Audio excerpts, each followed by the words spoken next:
One thing I've noticed about Azure Standard is that it changes how you think about your home. Instead of running out for one thing at a time, you start thinking about abundance. A well-stocked pantry, a thriving garden, meals shared with family. It's a different approach to living.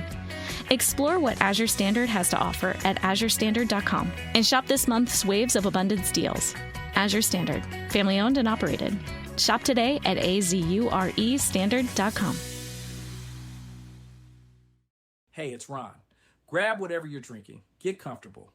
Because today we're finishing something we started 5 weeks ago. We've spent this whole series on one question. Why doesn't it feel like anyone is really listening to me? We looked at why your partner shuts down instead of leaning in. We looked at tone and how the same sentence can land as an attack or an invitation depending on how it's carried. We looked at how to open a hard conversation without your partner's defenses going up before you even finish your first sentence. Last week, we talked about what to do when the conversation gets too big, when it escalates past what either of you meant for it to become. Today, we're talking about what happens after, because here's something I've come to believe after almost 40 years of studying how people love each other, and it might be the most important thing in this whole series. It is not the fight that determines the health of a marriage. Every couple fights, every single one. The couples who feel most connected to each other still argue, still say things they wish they hadn't, still go to bed some nights frustrated. That is not the difference between a marriage that thrives and one that slowly comes apart. Here's the truth. What determines the outcome is what happens in the minutes and hours right after the fight, not the argument, the repair. There's a body of research on this that I've spent a long time sitting with, and the finding that changed how I think about my own relationships is this. It's not whether a couple attempts to repair after a conflict that predicts whether they stay together. Almost every couple attempts some kind of repair, a joke, a touch on the arm, and I'm sorry, a change of subject. What predicts the outcome is whether the other partner accepts it. Let that sit for a second. It's not the reaching that matters most. It's the receiving. I want you to think about the last time you or your partner tried to repair something small in the middle of a hard moment. Maybe it was a joke that landed wrong. Maybe it was one of you softening your voice saying, I don't want to fight with you. Maybe it was a hand reaching for a hand. Did the other person take it? Or did the moment get waved off because the hurt still felt too big to let go of yet? I'm not asking you to judge yourself for that. I'm asking you to notice it, because most of us were never taught that accepting a repair is its own skill. We think love is about how well we express ourselves. Nobody tells you that love is just as much about how well you receive someone else trying to come back to you. Here's why this episode is about self-love and not about your partner. Because the first person who has to learn to accept a repair attempt is you, not your spouse. You. Think about it. If someone offers you an imperfect apology and you reject it because it wasn't good enough, wasn't detailed enough, didn't fully name what they did wrong, you're not protecting yourself.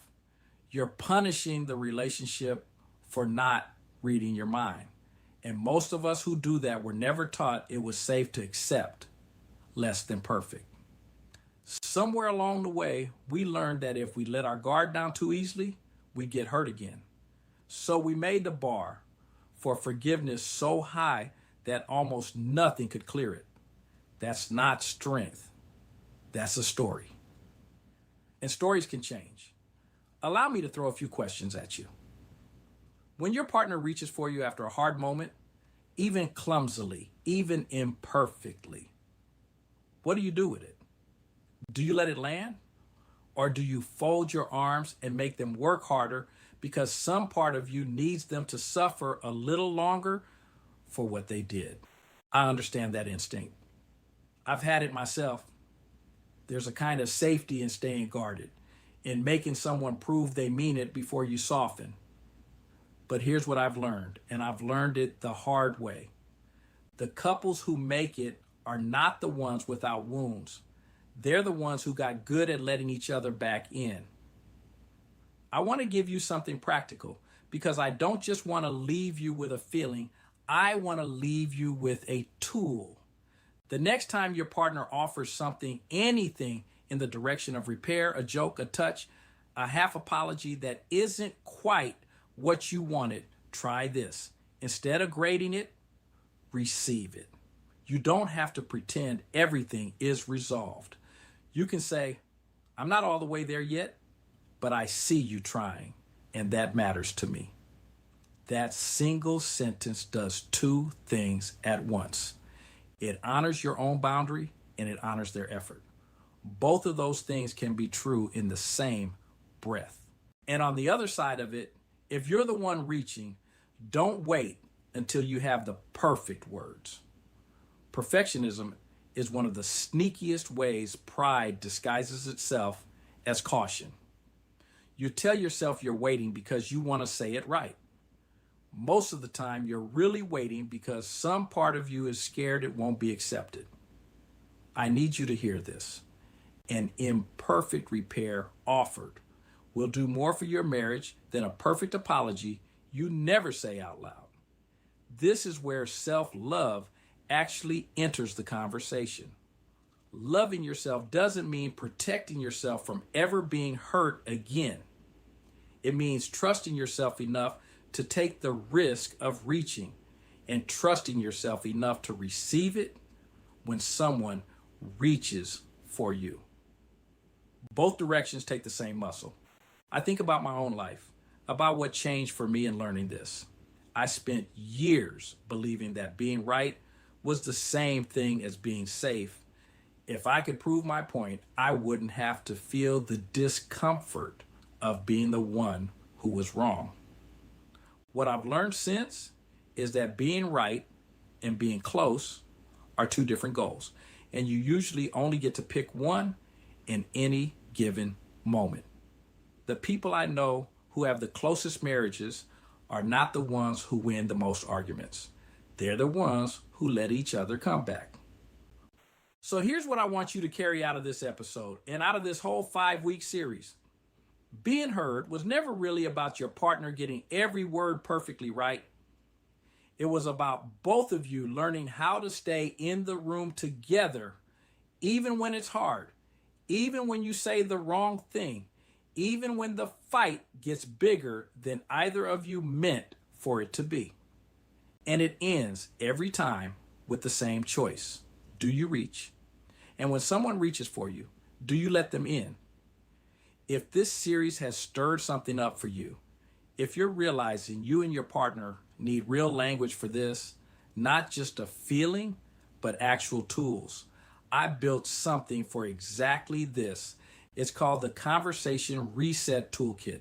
It's $27, and it walks you through exactly how to open and how to repair the conversations that matter most. That's linked right below. Wherever you are in your story this week, I want you to remember something. You are not behind. You are not the only one still learning this. Every couple is figuring this out in real time, including me. Until next time, take care of yourself. Take care of the people you love and keep doing the work. And most important, remember, you are extraordinary.